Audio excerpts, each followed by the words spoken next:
घंटेश्वरी किए घंट सहित माँकर संपर्क कौन आज आम जानिबा कहीं माँ घंटेश्वरी नाम पूजा पाउचंती और किए घंटेश्वरी मंदिर स्थापन करथिले।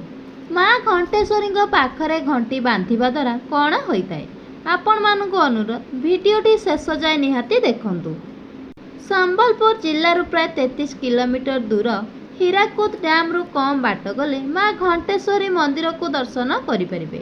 माँ घंटेश्वरी मंदिर चिपिली नामक एक स्थान रे अवस्थित।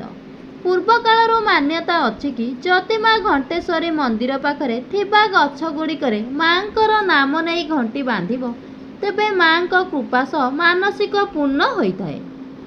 किंबदंती अनुसार प्राय 400 वर्ष पूर्वर महाराष्ट्र राजा संबलपुर राजा को देखा करने को आसीथिले। संबलपुर राजा महाराष्ट्र राजा को जंगल आड़ को बुलाइबा को नैतिले। जीवा रास्ता रे गोटे बालक और गोटे बालिका को देखिथिले। दुई छुआ राजा को अटकाई जंगल आड़ को न जीवा को कहिथिले। राजा पिला को तांको परिचय पचारिथिले। पिला कहिले काली प्रातः समय रे आस जानी पारिबो। एतिकी कही जंगल भीतर को दौड़ी पलाई गले।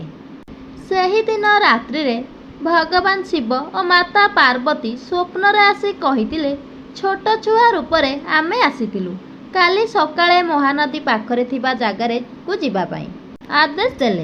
राजा राति पाहिबा पूर्वरु सैन्य धरी सेही जागा को जाइथिले। सेही दिन ठारू वनवासी प्रगति रे पूजा अर्चना होई आसुची। किछि लोक कथा अछि कि देवी घंटेश्वरी घंट घोड़ाई रखि थांती सेथिपाई माँ घंटेश्वरी बोली डका जाई थाए। एही मंदिर रे कौनसी भक्त मानसिक करी घंटी दान करती तार मनस्कामना पूरण होइथाए बोली कुआ जाइथाए। सेथिपाई एही मंदिर को आसी भक्त माने घंटी बांधि थांती। माँ घंटेश्वरींकर आउ गोटिए कहानी अछि। गोटिए केउट माछ धरिबा पई प्रतिदिन नदी को जाउथला। केउट प्रतिदिन नदी रु माछ धरी आसुथला किंतु गोटे दिन जाल पकाऊ पकाऊ जाल रे एक पत्थर लागिथिला। से पत्थरटी को केउट जनक पानी रे पकाई देउथला। जाल पुणी थरे पकाउथला। जाल रे पुणी सेही पत्थर लागिबारु केउट जनक विरक्त होई जालटी को धरी घर को पलाई आसीथिला। तार परदिन पुणी जाल पकाइबा को जाउथला। सेही दिन मध्य पुणी सेही पत्थरटी जाल रे लागिबारु केउट जनक पत्थरटी को हातर धरी देखे तो तार हाथ रे रक्त लागिछि। एहा देखि केउट पत्थरटी को फोपाड़ी देई थिला एवं सेही जागारु पलाई आसीथिला।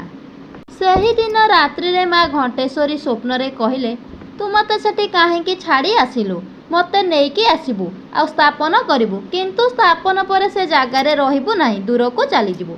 एमिति निर्देश पाई से स्थान रुकु से माँ को से जागारु आनी स्थापना कला और से जागारु छोटराजपुर राज्य को चली गला। केउट छोटराजपुर राज्य को चलीगला पर सेठारे से राजा हेले। एबे मध्य माँ घंटेश्वरी भूंक भोग पाई छोटराजपुर राज्य रु भोग आसी थाए। से भोग प्रथमे माँ को पाखरे लागि थाए। कुहा जाए जेतेबेले माँ को स्थापन करा जाई नथिला सेतेबेले माँ को घंटी घोड़ाई रखा जाइथिला। सेथिलागी माँकर नाम घंटेश्वरी रखा जाइथिला। एथिरु जानि परिथिबे माँकर नाम घंटेश्वरी बोली काहेकि रखा जाई अछि। भिडियोटी जदि भल लगी थाए कमेंट रे जय माँ घंटेश्वरी निश्चित लिखिबे।